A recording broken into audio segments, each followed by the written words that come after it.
You know, in the great words of Jigga, Chelsea have 99 problems, and playing football is definitely one of them. But hold up. Man United have the biggest problem in world football right now, man. What an interview by Cristiano. I thought I'll come here, talk about GW16, rant about Chelsea, praise Arsenal, praise United, react to the shocker that is City. But then Ronaldo's like, no. I'm stealing the weekend. GW16 belongs to me.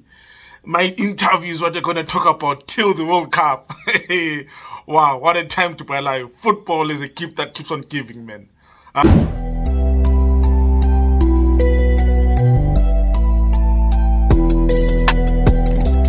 Welcome everyone to MRM Sports. It's the reaction to game week 16 of the Premier League, man. It's finally the break for the World Cup. In a week's time, I'm enjoying the World Cup, man.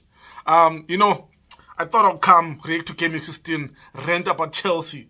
I thought Chelsea was going to be my opening segment of the show, man. Just rant about Chelsea, how poor we are, how are the worst team out of the big six so far.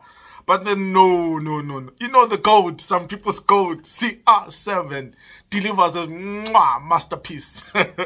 He delivers a masterpiece, man. Ronaldo rants about Ten Hag, Man United, Wayne Rooney, everyone is catching smoke. I mean, Ralph Halnick, man, caught smoke and is not even at menu anymore. Man, what an explosive interview. And you know the crazy part about these interviews? They are recorded maybe a week or 2 weeks back, or even a month ago, or something like that. And you know, Ronaldo in his mind, he knew every time he go to training, you look at this guy and says, I can't wait for these guys to hear what I said about them. I can't wait. I'm signing out, man. That was a gangster move. You know, when someone disses everyone, like, imagine this. You know, when they don't want you to work, when they're about to fire you, and you realize, these guys have been trying to push me out. Let me just diss everyone before I go. Let me just put the whole company on rent. I mean, Man United caught smoke. The board caught smoke. Ten Hag caught smoke. I mean, he said he doesn't respect Ten Hag. And Ten Hag doesn't respect him, so he won't respect Ten Hag in any way. And this, for me, signals the end of Ronaldo at Man United. I think everyone can say it, man. It signals the end of Ronaldo at Man United. But you know, the funny one for me, personally, is when he came at Wayne Rooney, man. He says, I don't know why Rooney criticized me so much. And when you think about it now, maybe this is a recent interview because Rooney, not so long ago, was criticizing Ronaldo. Maybe it is a recent interview, man. Maybe it was a few days ago or so. When he says, I don't know why Ronnie criticizes me. Maybe he's jealous that I'm still playing at the highest level and he's no longer playing. And I won't say I look better than him because I do. I mean, you know it's petty. You know it's full-on beef when someone even counts for your looks, man. I mean, that was crazy. This is what I love about football. Okay, you see, Ronaldo basically said, I don't want peace. I want violence. I'm here for violence. I'm tearing everyone apart. I don't care what you think about me. I'm bigger than everyone in the club. I mean, and when you think about it, 110, 50 years from now, Ronaldo will be remembered more than Ten Hag. That's just the truth. And definitely more than half of or even all the players at Man United currently. I mean, what can you do, man? I think if a United fan, if you don't see the funny side of this, I don't know what to expect, man. But then, yeah, that was crazy. And then he goes on to say, like he doesn't respect Ten Hag. And he says, like, for him, the board, like United is still the same United he saw when I was 21, 22, 23. He says the jacuzzi is even the same. The training grounds are the same. Everything is just stale, man. There's not been any development. He says even Sir Alex knows that United need to improve. Even Sir Alex was dragged into the beef, into the smoke, bruh. Like, this is something to behold, man. This is, you know, I'll never say Ronaldo is, for me, the greatest player of all time. But then it's such little petty things that really make me love Ronaldo, man. Especially when he's giving United the smoke.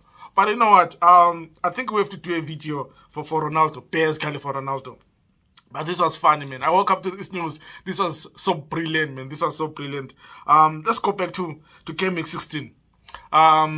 We saw some shockers. I mean, City were shocked. Chelsea were shocked. We expected the result. I think The only shocking part was it was only a 1-0 defeat. Arsenal are now clear-cut, 4 points ahead. Is it 5 points? I think it's 5 points ahead in the log. No, 4. Yeah, I think it's 4 or 5 points. Man United last-minute winner by Garnacho, but that's not the headline anymore, man. Liverpool back to winning ways. Newcastle, of course. Let me just go through the results and then we'll talk. City 1, Brentford 2, Ivan Toney with the celebration. Hey, it is what it is, man. Bournemouth 3, Everton 0. Man, Bournemouth are back to news. I didn't see this one coming. Liverpool 3, Southampton 1. I think everyone could have called it. Forest 1, Palace 0. Black Excellence failing again, man. Vieira has to pull up his socks with the penalty miss. Spurs 4, Leeds 3. What a game, what a game, what a game. Spurs second half brilliance, man. Hey, they keeps on bailing them out sometimes. Well, but it was a lucky win for Spurs. West Ham West Ham 0, Leicester 2. Leicester on the ropes, man. Leicester rising up slowly but surely on the table. West Ham in crisis mode, man. I'll be surprised if what's his name, David Moyes survives the international break. Newcastle 1, Chelsea nearly. What a bad weekend. Wolves 0, Arsenal 2. Sunday, Brighton 1, Aston Villa 2. Good evening, man. Back-to-back victories in the Premier League. Impressive victory away from home, man. They deserved it. It showed that they've, the dying embers of that game showed that they've an experienced coach, the way they're just killing time on the game. Fulham 1, United 2. Garnacho seals it, man, in the dying minute of the game, man. 10 time, man. But Ronaldo was like, nah, I'm still in the show. Okay, let's jump into the Chelsea game, man. You know what? I'm not even going to rant. Like, in as much as I expected Chelsea to lose that game. But then the head of that goal, I mean, that was a brilliant goal by Newcastle.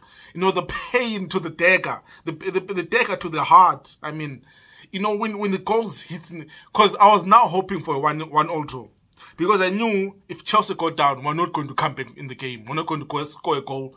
So I was really hoping for maybe a nil draw, just to take away a point and end game 16 on a positive note. But then Newcastle, of course, man, they just pushed the dagger through my heart out to the back, and more Chelsea fans were hit by that goal, man. And you have to say, you know what? I was watching Chelsea play when half time I was thinking to myself, who is the goal threat for us? I mean, Broha, he hasn't scored more than 30 goals in the Premier League in the season, in his career so far. Who is the goal threat? Mount, I don't expect Mount to go week in, week out, man. Who's the goal threat?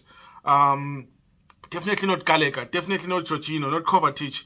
I was thinking, who is the goal threat for Chelsea? I mean, what is the way to get a goal? Unless if you get a set piece and maybe your Thiago or your Thiago Silva or maybe your Koulibaly gets on the end of it, or even your Chalopa. I mean, who's going to score the goal for Chelsea? And that was the most damaging thing for us, for watching. That's what made me realize this team is actually bad, man. It's a bad team. It's an average team. I mean, at this present moment in time, I mean, when you go through the squad, which player can you say really is world class? Which player can you say, you know what, if he goes to a city, he performs? The only player I can say is really brilliant for me has to be Thiago Silva.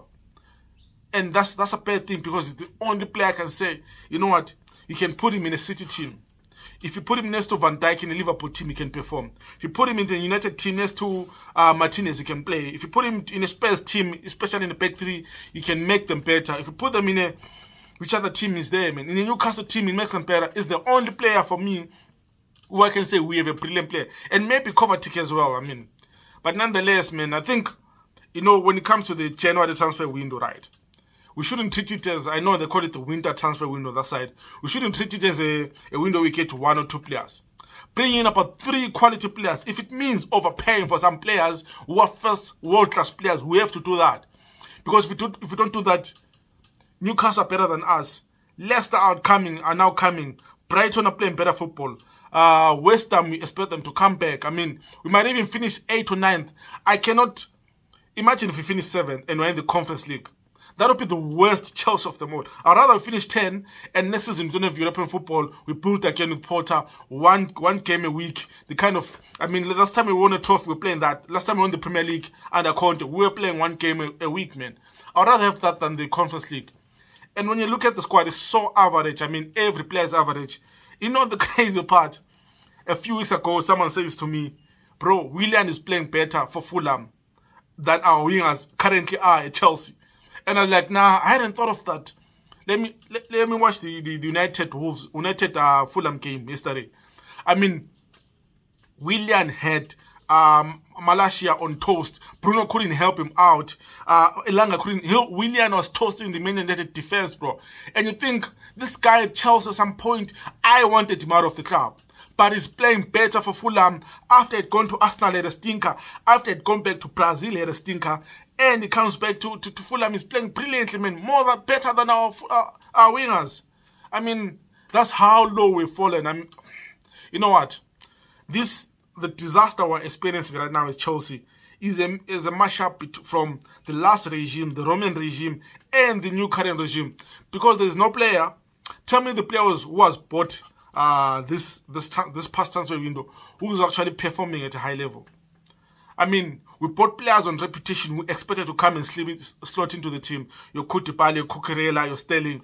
No one is performing, bruh. No one is pulling up socks. Some are injured. For fun, but an injured prone player is out for I don't know when, man. You know, in all honesty, Chelsea need to pull up.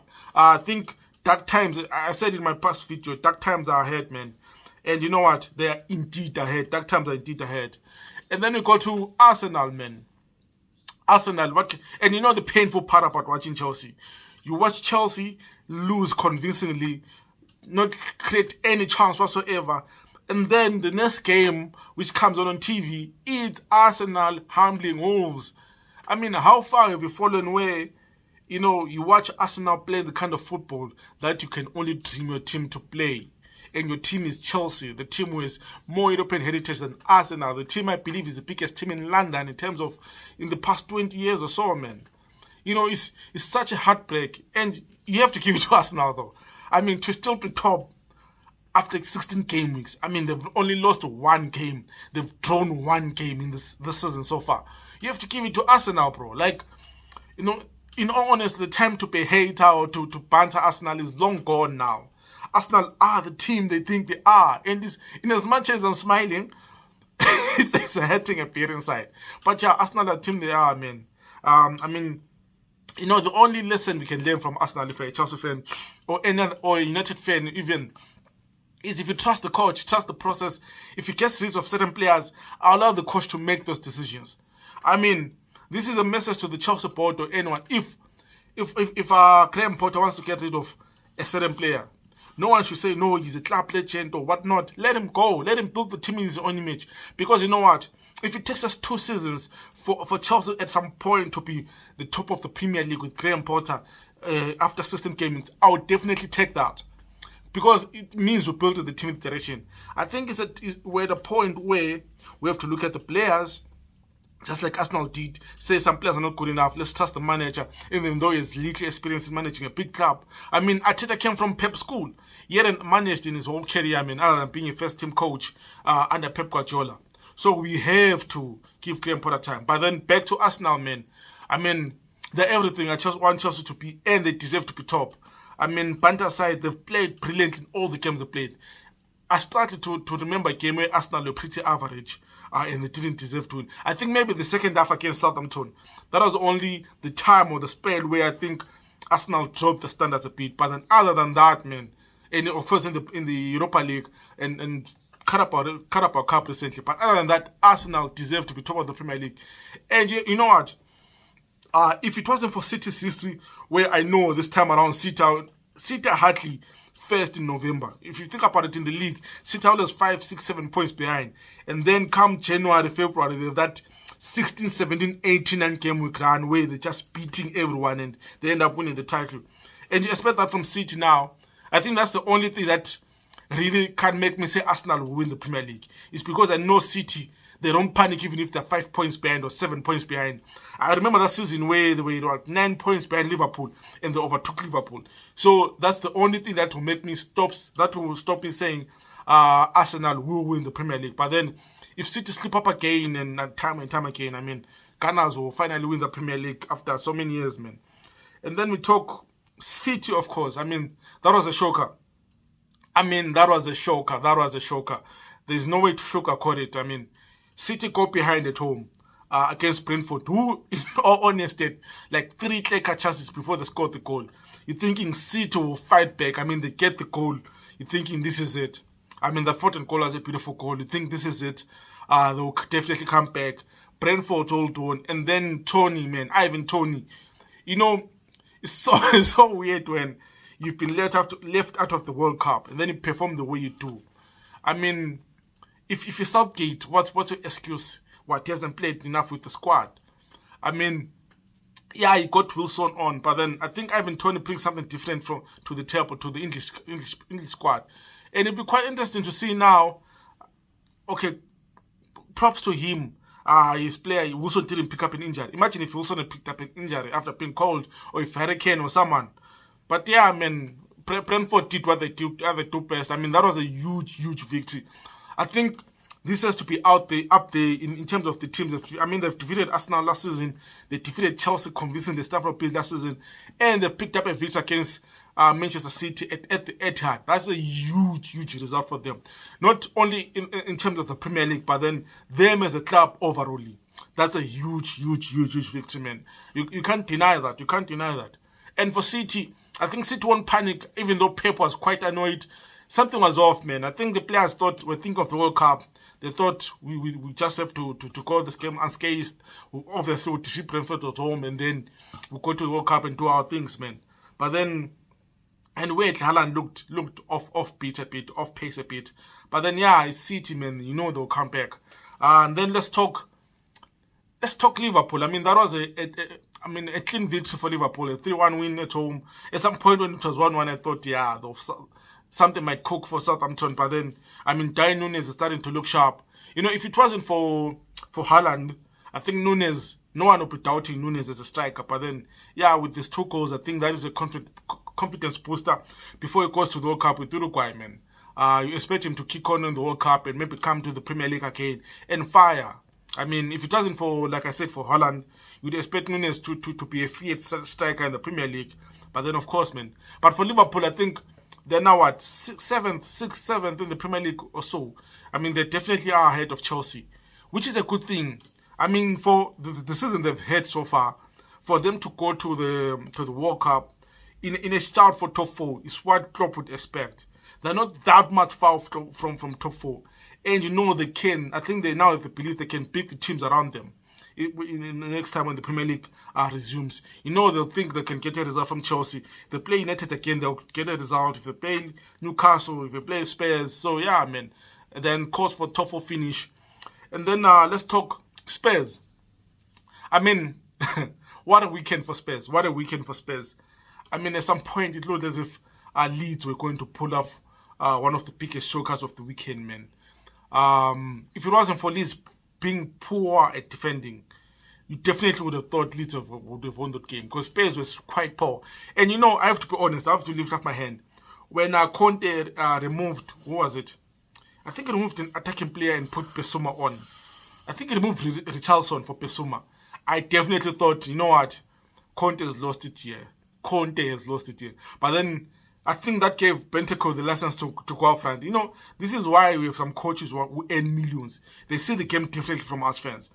Because even some Spurs fan who I was talking to as the game was playing were shocked when Pesuma came on for Richarlison, when Spurs were chasing the game, you know. So for Bentancur to score those 2 quick goals, man, and make it a 4-3 win for Spurs, that was quite huge. That was a huge victory for them just to maintain that top 4 position.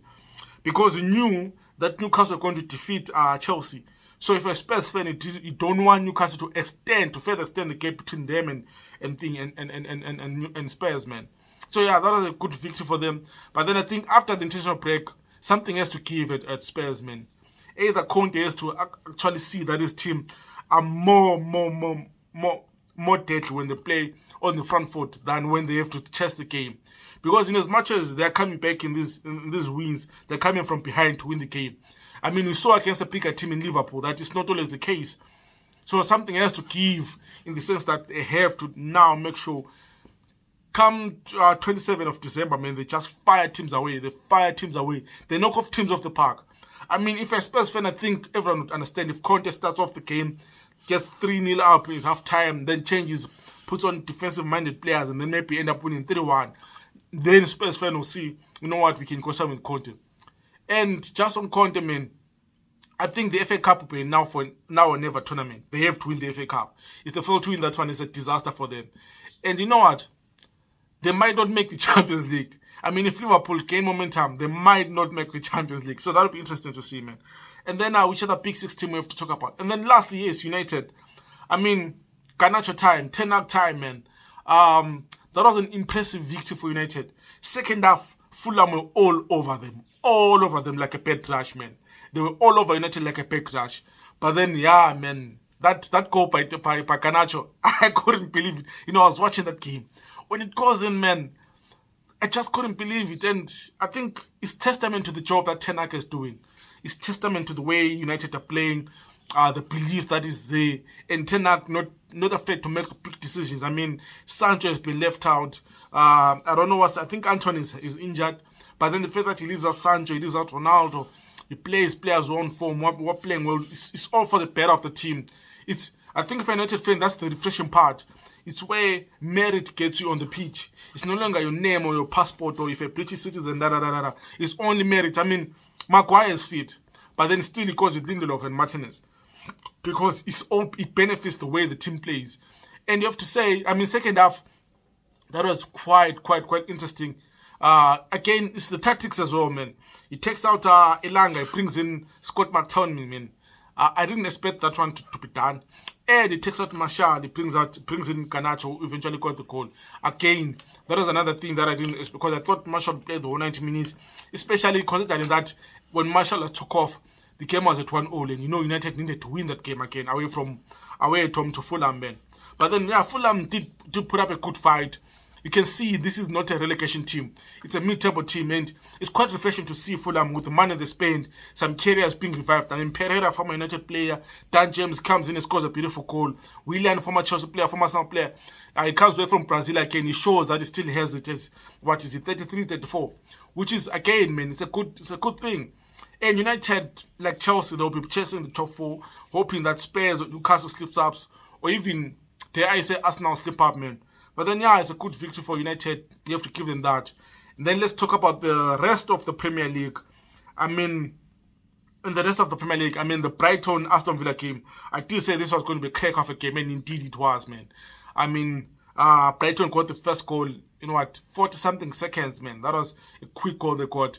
And you thought the way Brighton had been playing, they'll just kick on and continue to pounce on Aston Villa. But then Villa did fight back. The penalty, definitely penalty. Steps 10 inches, man, he buries it. And then you think Brighton will find, Brighton at home, they'll fight. Then 10 inches again with a beautiful goal, man, second goal. And yeah, the way that game ended, man, you can see that with a coach who's won in something as a manager in his career. Not a dig at Gerrard, of course, but then the way they were killing time in that game. The way they're just flowing. You can see, there's some things which players do which seem ridiculous, but then you see these are coaches' instructions. Win at all costs. I mean, that's the Spanish interest. You can see this is someone who's used to winning cups. The way Villa were playing in that second half when they went 2-1 up, man. They made sure they kill off the game with every way they can. And then, yeah, also Nottingham Forest won, Leeds Crystal Palace nil, man. That was, I expected this game to end as a draw or Palace win. Zaha missing a penalty, completely missing the bar, man. I never understand when players miss everything and even miss the keeper. It's always quite something else. But then Nottingham Forest, at least they're making the home ground more of a fortress of some sort. That's the only way I feel like they will survive in the Premier League. And you can see, I've seen our teams come in the Premier League and they're just disjointed. At least you can see with this Nottingham Forest, they know they're an average side. And you can see the camaraderie in the team. That the togetherness, with one for all for one, and they're fighting together. And, if they can continue to pick up these 3 points at home, you never know. If another team slopes up in the Premier League, they can climb off the table, man. And hopefully they'll be safe somewhere up there. And then which other game? West Ham, Leicester. I think West Ham are in a precarious position, man.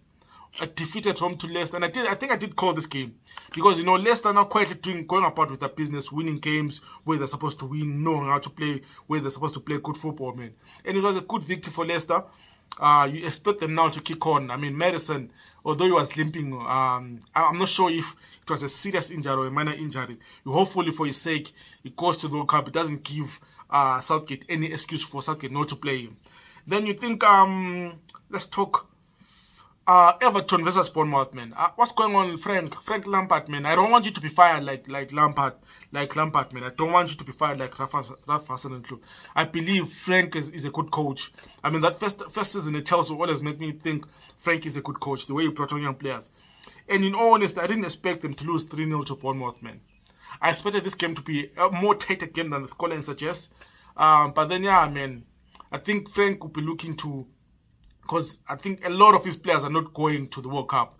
So he definitely has to be looking into improving them during the World Cup. I mean, they have to be training hard. You know, this is one team that you would expect. I mean, other than Ghana and some African players who are going to the World Cup, there's quite a few of them who are going to the World Cup.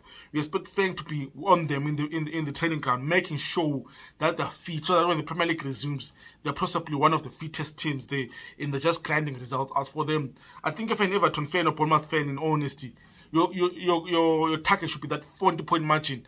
Let's get to 40 by March. If we're on 40 points, we know we're safe in the Premier League. We can focus on maybe playing better football and picking up more results and then expressing ourselves more, man. But then, yeah, man, this was a brilliant game week. I mean, a brilliant fitting end to the game week 16. Of course, I mean, now it's World Cup focus. Everything's on Ronaldo and the World Cup. Definitely on the channel here, man, I'll be doing a preview and a squad analysis of all the African teams going to the World Cup, man. I can't wait for that. I'm working on some brilliant content. I can't wait to drop the content, man. And yeah, hopefully you guys subscribe and like the channel. For those who continue to check out the videos, man, thank you for the support. I appreciate it. I'm your host, Ronald Game 16 Reaction, signing out. Cheers.